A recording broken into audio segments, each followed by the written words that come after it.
তাই সনাতন ধর্মে জীব হত্যা নিষিদ্ধ। ঈশ্বর সবার মধ্যে আছে, তাই না জীব হত্যা নিষিদ্ধ? কিন্তু বাবা, আপনার মধ্যেও ভগবান আছে, আমার মধ্যেও ভগবান আছে। আপনি জানেন আপনার মধ্যে ভগবান আছে, কিন্তু আপনার অনুভব হয় না। আমিও জানি আমার মধ্যে ভগবান আছে, কিন্তু আমার অনুভব হয় না। ওই যে বললাম, অন্ধকার হয়ে গেলে তোমরা জানবে আমি এখানে দাঁড়িয়ে আছি, কিন্তু দেখতে পাবে না। তেমন মায়ার অন্ধকার, আমি জানি আমার মধ্যে ভগবান আছে, কিন্তু আমার অনুভব হয় না। এই মায়ার অন্ধকার যতক্ষণ না দূরীভূত হয়, ততক্ষণ গোবিন্দের অনুভব আসে না। আর এই মায়ার অন্ধকারের জন্যই বাবা আমরা হয়েছি মায়া মধ্যে আবদ্ধ হয়ে জ্ঞান অন্ধ, কাম অন্ধ, জীব সব কামনা বাসনার পিছনে ছুটছি। শ্রীমদ্ ভাগবত গীতায় বলছে নিষ্কাম কর্ম করে যাও। নিষ্কাম কর্ম মানে কামনাবিহীন কর্ম, মানে কর্ম করে যাও, ফলের আশা করো, তাই তো? তা মায়েরা, আমরা এখন কি করি? আগে কি দেবে বলো, তারপর কাজ করবে। আরে কথাগুলো বললে আমাদেরই গায়ে লাগে, আমরাই তো করি। আগে কমিটির সঙ্গে কথা হয়েছে, কত দেবে বলো, তারপর যাচ্ছে। হরি বল, হরি বল। আমরা নিষ্কাম কর্ম করি না। এই অজ্ঞানতার যে অন্ধকারটা তাহলে দূরীভূত হলে এই সমস্ত সমস্যার সমাধান আমরা করতে পারি। আর এই অজ্ঞানতার অন্ধকারকে দূরীভূত করার কি কোনো উপায় আছে? তো কি উপায়? অজ্ঞানং তিমিরং ধস্য জ্ঞানাঞ্জেন শলাকয়া চক্ষুর্মীলিতং येन তস্मै শ্রী গুরবে। এগোমা তিমির শব্দের অর্থ কি বললাম? শুনছিলে তো? কি বললাম? অন্ধকার। এখানে কি বলছে? অজ্ঞানং তিমিরং ধস্য, অজ্ঞানতার অন্ধকারকে ধ্বংস করে জ্ঞানাঞ্জেন শলাকয়া। শলাকয়া কথার অর্থ হচ্ছে আলো। জ্ঞানের আলোটা যিনি জ্বেলে দেবে। চক্ষুর্মীলিতং येन, চোখটা যিনি মেলে দেবেন। মেলে দেবেন মানে খুলে দেবেন। আচ্ছা মা, তোমাদের সব চোখ খোলা না বন্ধ গো? খোলা আছে? ও মা, চোখ খোলা আছে তো? খুলে রাখবে তো না একটু পরে বন্ধ করে দেবে? একটু পরে সব ধরে রাখবে, হাই বন্ধ হয়ে যাচ্ছে, হাই বন্ধ হয়ে যাচ্ছে। চোখটা যিনি খুলে দেবেন। আচ্ছা, আমাদের তো নয়ন উন্মোচনই আছে, আবার কোন নয়ন উন্মোচন করবে? তিনি বললেন যে এই নয়ন হচ্ছে অসার নয়ন, এই কোনো দাম নেই, কোনো দাম নেই। 40 পেরোলে চশমা না দিলে সামনের ব্যক্তিকে চেনা যায় না, ভগবানকে চিনবে কি করে? এই চোখ যতক্ষণ না তোমার এই ভক্তির নয়ন উন্মোচিত হচ্ছে, ততক্ষণে তোমার জ্ঞানের নয়ন উন্মোচিত হচ্ছে, ততক্ষণ এই অসার নয়নে গোবিন্দের প্রেমবাদী ঝরবে না। নিতাই গৌর হরি হরি। আর এই কাজটি যিনি করে দেবেন তিনি হলেন গুরুদেব।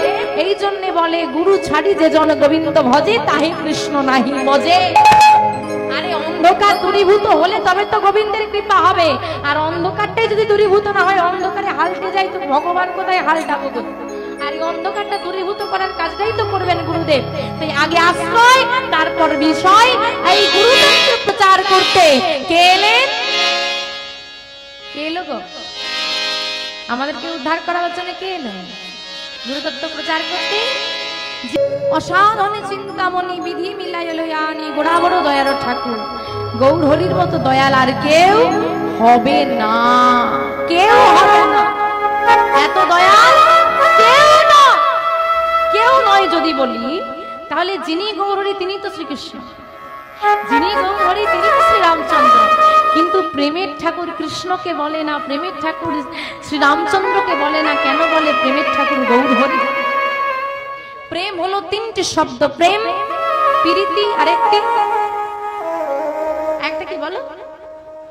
ভালোবাসা। তিনটে শব্দ। তা গৌর হরি কি সংসার করেছে? শব্দ ছেড়ে দিয়ে সন্ন্যাসী হয়ে গেল। আর কৃষ্ণ করেছিল ভালোবাসা। হ্যাঁ, রাধারানীকে ভালোবেসেছিল। তা ভালোবাসার ঠাকুর বা প্রেমের ঠাকুর কে হলো? কৃষ্ণ না গৌর হরি? আবার বলে গৌর হরি, তাহলে কৃষ্ণ হওয়ার কথা না? কিন্তু আমরা তো প্রেমের ঠাকুর কৃষ্ণ বলি না, প্রেমের ঠাকুর গৌর হরি বলি। কেন না? কৃষ্ণকে যে ডেকেছে সে তার ঘরে গেছে, কিন্তু আমার গৌর হরি সে তো না চাইতেই প্রেম দিল।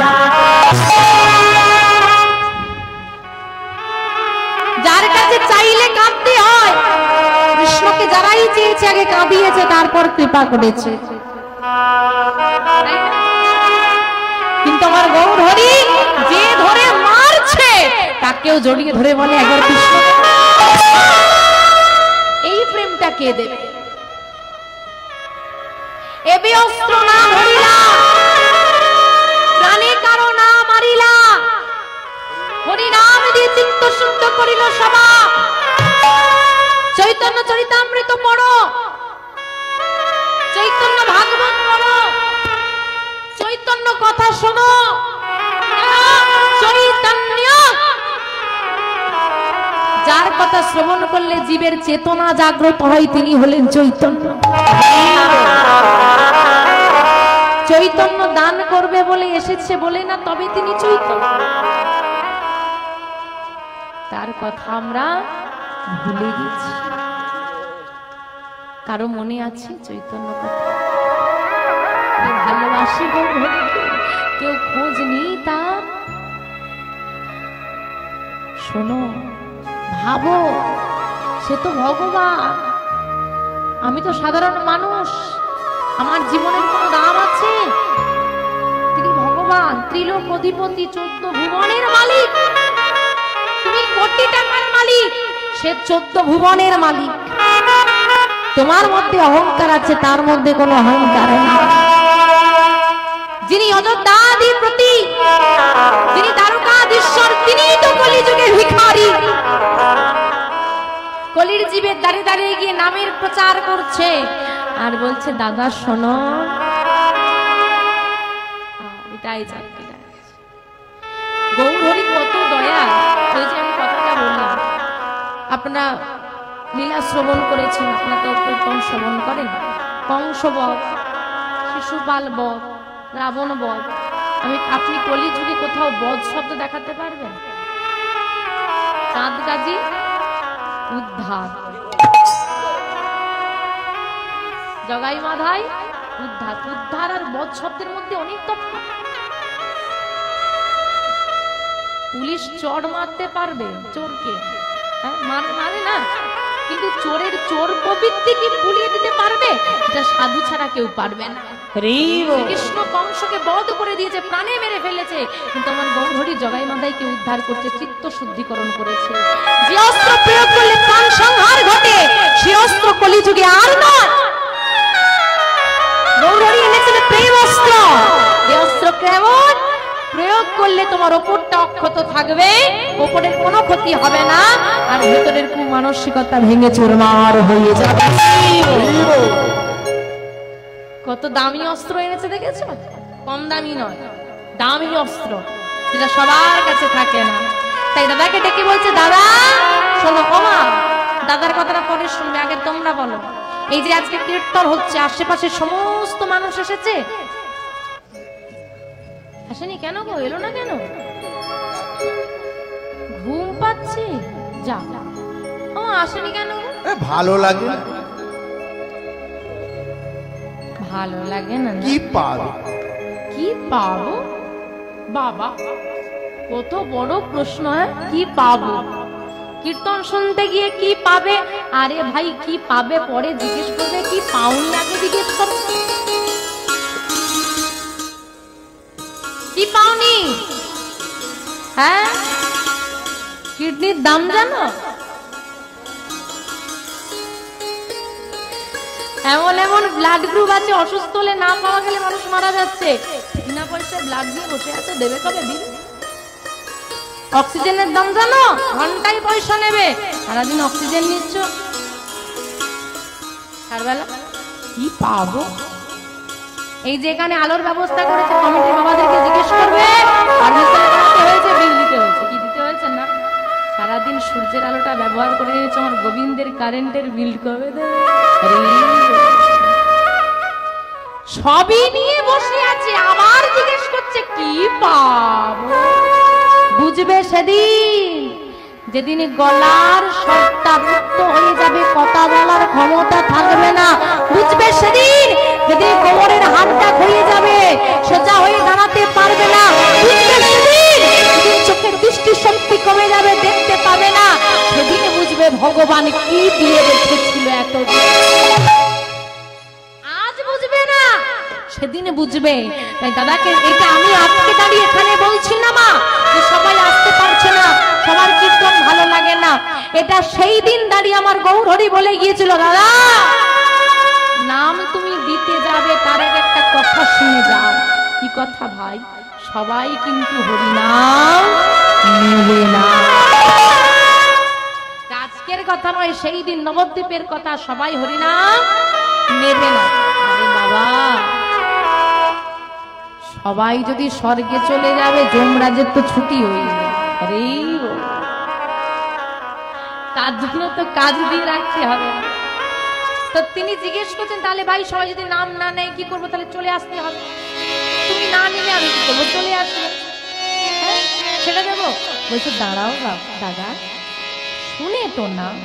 এখানে বাবারা বসে আছেন, অনেক বয়স হয়েছে আপনাদের, বাড়িতে ছেলে মেয়ে আছে, ভুল করে, অন্যায় করে, আপনি ভেবে বলুন, আপনি আপনার কথা বলুন, ভগবানের কথা ভাবতে হবে না। আপনার ছেলে মেয়ে যখন ভুল পথে যাচ্ছে, খুব খারাপ সঙ্গ করছে, আপনি কি বলেন? ও যেখানে যাচ্ছে যাক তো, ওর কথা ভেবে লাভ নেই, আমি ভালো থাকলেই ভালো। এই কথাটা কোনোদিন বলেছেন? আপ্রাণ চেষ্টা করে সঠিক পথে নিয়ে আসার, দরকার পড়লে চর মেরে হলেও আপনি নিয়ে আসেন, এটা বাবার কর্তব্য। আপনি জগতের, আপনি আপনার সন্তানের পিতা, তিনি হলেন বিশ্বপিতা। আমি তো বিশ্বপিতা, সন্তান তো ভুল করবেই, বাবা হয়ে কি ভুল পথে যেতে দিতে পারি? কত ভালোবাসা! তাহলে কি করব ভাই? আমার গৌরহরির ভালোবাসা আজকে ভারতবর্ষের মাটি পেরিয়ে ইংল্যান্ড, ফ্রান্স, জাপানে পৌঁছে গেছে। গেছে তো, পরিণাম হচ্ছে তো। আর আমার মায়েদের ভালোবাসা প্যান্ডেলের বাইরে পৌঁছাচ্ছে। দাও মা, একটু জোরে হবে, আরো ভালোবাসা আছে। জয় জয় শ্রী চৈতন্য মহাপ্রভু কি জয়, জয় শ্রী চৈতন্য মহাপ্রভু কি, আমার নিতাই চাঁদে কি, নবদ্বীপ ধামে কি, আমার গৌরে লোরে।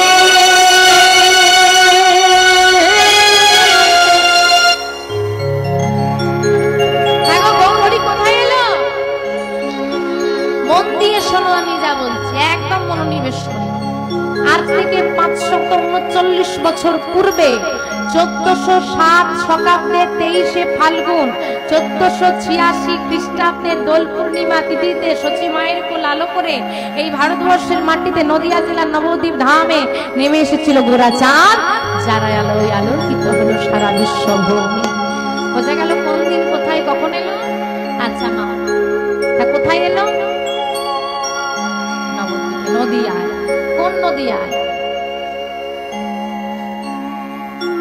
ভক্ত যেখানে ভগবান সেইখানে। আজকে ভক্তরা এইখানে, তো ভগবান কোথায়? এইখানে। আর আমার গৌরহরি যদি এইখানে থাকে, নদিয়া কোনটা? আরে এইটাই তো আমাদের আজকে নদিয়া নবদ্বীপের ধাম। গৌরহরি যেখানে থাকে সেটাই নবদ্বীপ। আর গৌরহরি কখন আসে জানো? যখন তাকে একটু ডাকা যায়। তোমরা ডাকতে পারবে তো? ডাকার মতো ডাকতে পারো, এইখানে গৌরহরি নামবে, এটাকে নদিয়া। তা সবাই মিলে ডাকবে তো, হাতটা তুলে। বাহ, নবদ্বীপের মাটি আলো করে আমার গৌরহরি নাম নিয়ে বেড়ায়। আজ শিবা সঙ্গন মাঝে ভক্তদেরকে সঙ্গে নিয়ে এ যেন কোন আনন্দের খেলায় মেতেছেন আমার দয়াময়। নাম গাইছেন, আনন্দের সঙ্গে, আর ভক্তগণ তাকে আলিঙ্গন করে রেখেছে। আচ্ছা মা, এই যে হরিবাসরে এসেছ, আনন্দ হচ্ছে না? তা গৌরহরির নাম হচ্ছে, আজকে এত আনন্দ হচ্ছে আমাদের, না জানি যেখানে গৌরহরির স্বয়ং নাম গাইছে সেখানে কত আনন্দ হচ্ছে। আজ ভক্তদেরকে সবাইকে একত্রিত করি আমার গৌরহরি হেমদণ্ড বাহু তুলে নাম করছেন, নৃত্য করছেন শিবা সঙ্গনের মাঝে। কেমন করে গো? আমার গৌরহরি নাম নাম গাইছে একটু উলুধ্বনি করবে। হ্যাঁ, শিবাশয়নে নাচে সচির বোলা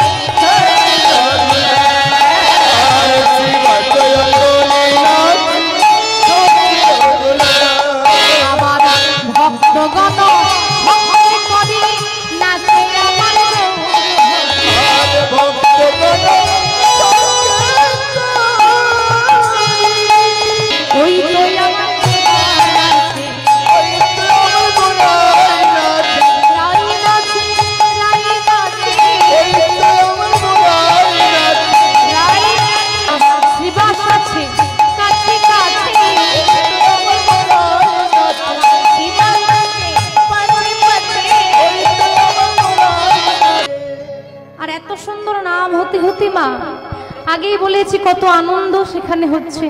আমাদের এখানে এত আনন্দ যদি হয়, এত আনন্দের হরিবাসর, এত আনন্দ প্রেম আদান প্রদান, যদি কেউ সেই নামটা আজকে বন্ধ করে দেয়, কারোর কি ভালো লাগবে মা? ভালো লাগবে না। তাই গৌরহরি যেখানে নাম গাইছে সেখানে নামটা বন্ধ করে দেওয়া হলো। আর কে বন্ধ করে দিল জানো? একদিন আমরা দেখেছি দুরাচারী অত্যাচারীরা নাম বন্ধ করে দেয় না, আজকে স্বয়ং গৌরহরি নাম বন্ধ করে দিয়েছে। এই বন্ধ করো, হানো তোমরা সবাই। শিবাস ঠাকুর করে জোরে দাঁড়ালেন, দয়াময় আমাদের কি কোনো ভুল হয়ে গেছে? আমাদের কোনো কাজে কি তুমি ব্যথা পেয়েছো, কষ্ট পেয়েছো? তুমি তো সব দিন নাম গাইতে বলো, আজকে নাম বন্ধ করে দিলে যে? গৌরহরি হাসতে হাসতে মুখে হাসি নিয়ে এসে দাঁড়িয়েছে শ্রীবাসের কাছে, আর শ্রীবাসকে জড়িয়ে ধরে বলছে, শ্রীবাস তোমার গৃহে আমি প্রতিদিন নাম করি, আমি নাম করে বড় আনন্দ পাই। আজ আমি মনোনিবেশ করে নাম করতে পারছি না। কেন? তোমার শরীর অসুস্থ বুঝি? না শ্রীবাস, আমার মনের মধ্যে একটা প্রশ্ন জেগেছে, আর সেই প্রশ্ন বারবার হৃদয়ে উকি দিচ্ছে, আমাকে শান্তি দিচ্ছে না। তুমি বলো তো, এভাবে কি নাম গাওয়া যায়? আমার মনের প্রশ্নটা তোমার কাছে বলি, তুমি শুনবে? বলো দয়াময়। আমা, আমাদের মনে প্রশ্ন জাগলে আমরা ভগবানকে বলি, আজকে ভগবানের মনে প্রশ্ন জেগেছে, আমাদেরকে বলছে, তোমরা শুনবে? আমি যদি ব্রজের কানাই, আমার দাদা বলাই কোথায়, তার দর্শনে আমি প্রাণে মরি। আসুন মা, এখানে একটা প্রশ্ন আমরা খুঁজে নিই। আপনারা সবাই বললেন গৌরহরির দাদার নাম বিশ্বরূপ। তো যদি গৌরহরি যখন প্রশ্নটা করছে আমার দাদা বলরাম কোথায়, যদি বিশ্বরূপ থাকতো তাহলে তিনি তো বুঝে দিতেন যে দাদা মানে ইনি বলরাম। কিন্তু প্রশ্ন যখন তিনি করেছেন আমার দাদা বলরাম কোথায়, তার মানে ইতিমধ্যেই কিন্তু বিশ্বরূপ আর নেই। নেই বলেই তো প্রশ্ন এলো, কোথায় গেছে পরে জেনে নেব, কিন্তু এই মুহূর্তে দাঁড়িয়ে জেনে রাখো যে বিশ্বরূপ কিন্তু ইতিমধ্যেই আর নাই। যাক, প্রশ্ন যখন আমাদের এসেই গেছে যে বলরাম কোথায়, আসুন উত্তরটা আমরা জেনে নিই। বীরভূম জেলা, গ্রামের নাম একচক্রা গ্রাম, হারাই পণ্ডিত ঘরে, মানে পিতার নাম হারাই পণ্ডিত, মাতার নাম পদ্মাবতী। এখানে শাস্ত্রজ্ঞ আপনারা জ্ঞানী গুণী ভক্তবৃন্দ, আপনারা অনেকেই বলতে পারেন যে মা ওটা হারাই পণ্ডিত নয়, হারু ওঝা বলতেই পারেন। হ্যাঁ, চৈতন্য ভাগবত এবং চৈতন্য চরিতামৃতে হারাই পণ্ডিত বলা হয়েছে। যারা এছাড়াও ভক্তমাল গ্রন্থ পাঠ করেছেন সেখানে হারু ওঝা নামটা উল্লেখ রয়েছে। দেখুন বাবা, বিভিন্ন শাস্ত্রকার, বিভিন্ন মহাজন বিভিন্নভাবে রচনা করেছেন। আমরা তুচ্ছ মানুষ, সেখানে কোনো মন্তব্য করার, কিছু বলার ক্ষমতা, স্পর্ধা, সাহস কোনোটাই, সাহস নয় দুঃসাহস কোনোটাই আমাদের থাকা উচিত নয়। আমরা নগণ্য ব্যক্তিগণ, তাই আমরা উল্লেখ করি মাত্র, বলার ক্ষমতা আমাদের নাই। তাই যদি কেউ, আমি যেহেতু আজকে লীলাটা চৈতন্য ভাগবত এবং চৈতন্য চরিতামৃত অনুসারে গাইছি, তাই হারাই পণ্ডিত নামটাই উল্লেখ করলাম। যদি কেউ হারু ওঝা নামটা বলতে চান অসুবিধে নেই, তাও উল্লেখ রয়েছে বহু জায়গায়।